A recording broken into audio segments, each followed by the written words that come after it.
Assalamualaikum warahmatullahi wabarakatuh.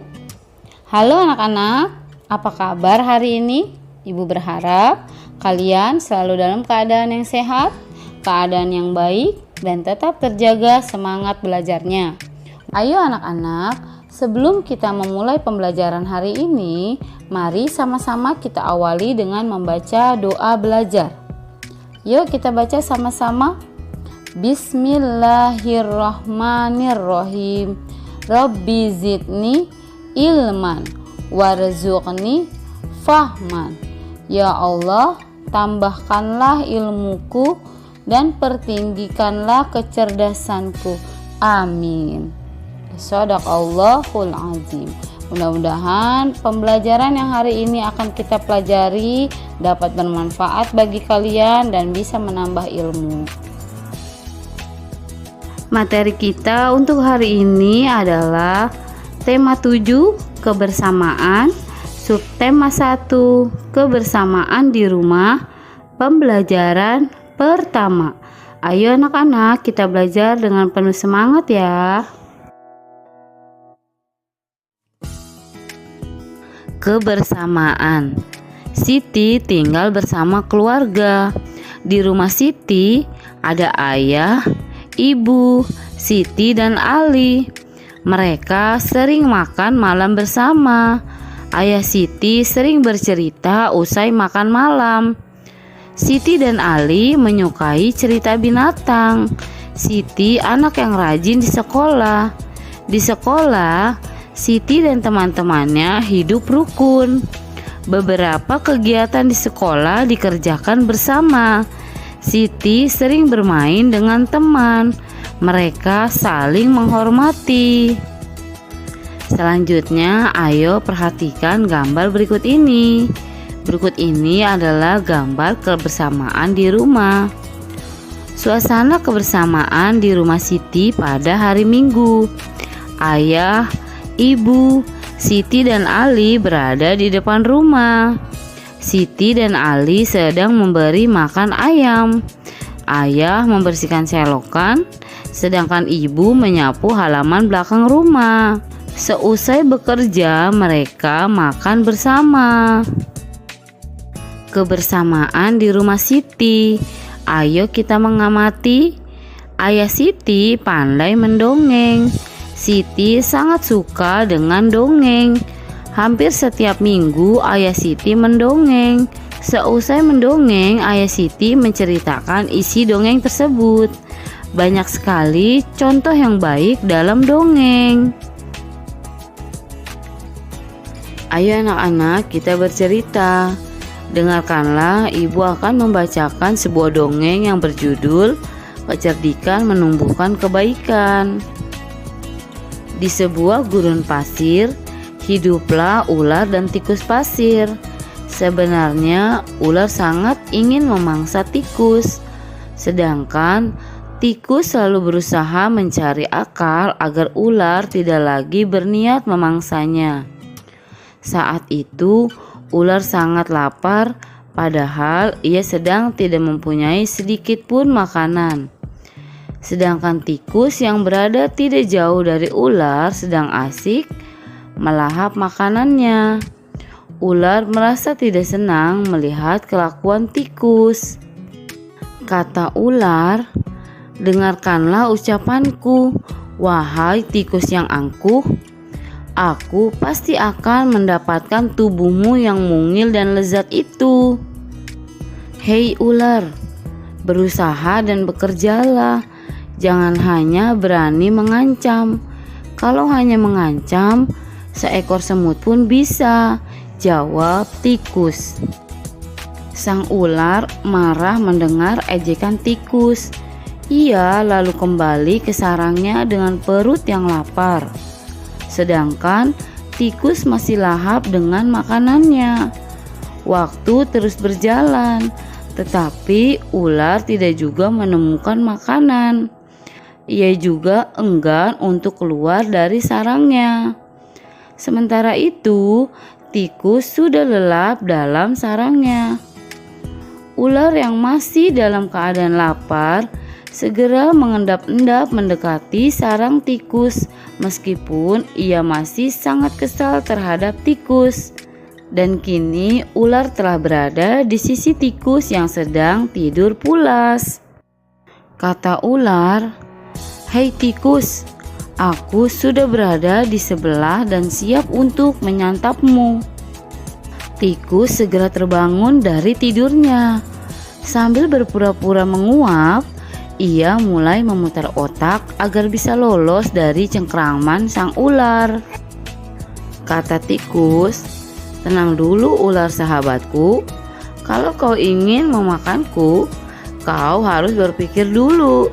Kita hanya berdua di sini. Tidak ada hewan lain. Jika kau memakanku, maka kau akan sendiri. Kau tidak akan mempunyai teman yang dapat kau ajak mencari makan. Kalau begitu, kau tidak akan makan dan akhirnya kau akan mati." Sejenak sang ular terdiam. Ia mencoba merenungkan nasihat tikus. "Jadi kita tidak bisa hidup sendiri?" tanya ular. "Tentu. Bukankah kita bisa berteman dan tentunya kita dapat mencari makan bersama? Bukankah itu lebih menyenangkan jika nanti setelah kau memakanku kau hanya akan hidup sendiri?" jawab tikus. Ular mengangguk tanda mengerti. "Baiklah kalau begitu, maafkan aku," kata ular. Tikus pun memaafkan ular. Mereka tersenyum bahagia. Kemudian beranjak mencari makan bersama-sama. Baik anak-anak, setelah tadi kalian mendengarkan dongeng kecerdikan menumbuhkan kebaikan antara tikus dan ular.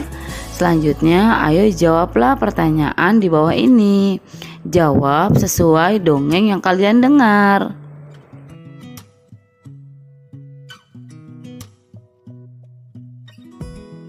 Anak-anak, kalian tahu tidak apa itu dongeng? Dongeng adalah cerita fiktif dan imajinatif atau cerita yang belum diketahui kebenarannya. Ibu menghidangkan 3 buah kue donat. Setiap kue dipotong menjadi 2 potong sama besar. Siti, Ali, dan Ayah mengambil masing-masing 1 potong. Siti sangat senang bersama keluarga di rumah. Ayo anak-anak, kita mengenal pecahan. Perhatikan gambar. 1 buah kue utuh jika dipotong menjadi 2 bagian yang sama besar, maka setiap bagian mempunyai nilai setengah. Dan jika 1 buah kue utuh dipotong menjadi 2 bagian yang tidak sama besar, maka nilai setiap bagian itu bukan setengah. 1 donat dibagi menjadi 2 bagian donat sama besar, maka setiap 1 bagian donat dari 2 bagian donat mempunyai nilai pecahan 1/2.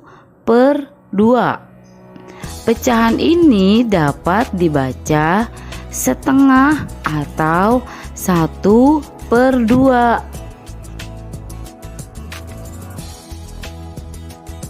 Ayo anak-anak, kita berdiskusi. Pertama, mengapa 2 bagian donat di samping masing-masing disebut setengah? Karena 1 buah donat dipotong menjadi 2 bagian yang sama besar. Kedua, mengapa 2 bagian donat di samping masing-masing tidak disebut setengah? Karena 1 buah donat dipotong menjadi 2 bagian yang tidak sama besar. Baik anak-anak, kalian bisa mencatat hasil diskusi tersebut di buku kalian masing-masing. Ayo anak-anak, selanjutnya kita berlatih. Lengkapilah pernyataan berikut ini dengan tepat. Perhatikan dulu, Ibu jelaskan nomor 1. Sebuah donat dibagi menjadi dua bagian yang sama besar. Setiap bagian disebut titik-titik bagian. Jadi, satu buah donat dibelah atau dibagi menjadi dua sama besar, nilainya menjadi setengah atau 1/2 bagian. Seperti itu ya anak-anak. Untuk selanjutnya nomor 2 sampai nomor 4, kalian bisa menjawabnya sendiri.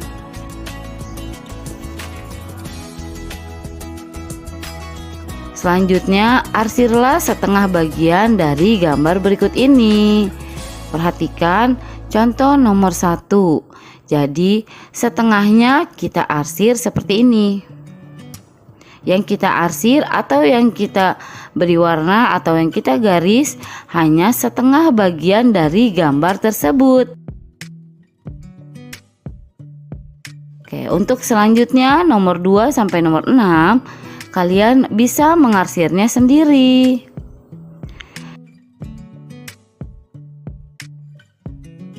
Di dekat rumah Siti terdapat pos penjagaan. Di sana terdapat kentongan. Kita dapat membuat bunyi kentongan bervariasi. Bunyi yang teratur berulang disebut birama. Anak-anak, berikut ini ada pola ketukan birama. Perhatikan contoh pola berikut ini. 1. Artinya duk atau suara saat pukulan meja atau suara sedang memukul meja, yang merupakan K. Bunyinya kuat, dibunyikan 3 kali. Sedangkan 2. Prok atau suara tepuk tangan atau suara tepukan, yang merupakan L. Bunyi lemah, dibunyikan 1 kali. Ayo anak-anak, coba kita praktekkan. Polanya, bunyi 1 ketukan meja kita ketuk 3 kali, dan bunyi 2 tepukan kita tepuk 1 kali.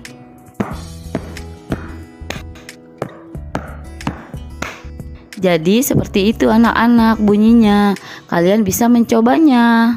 Jika 2 bunyi di atas dibandingkan, maka bunyi 1 lebih kuat daripada bunyi 2.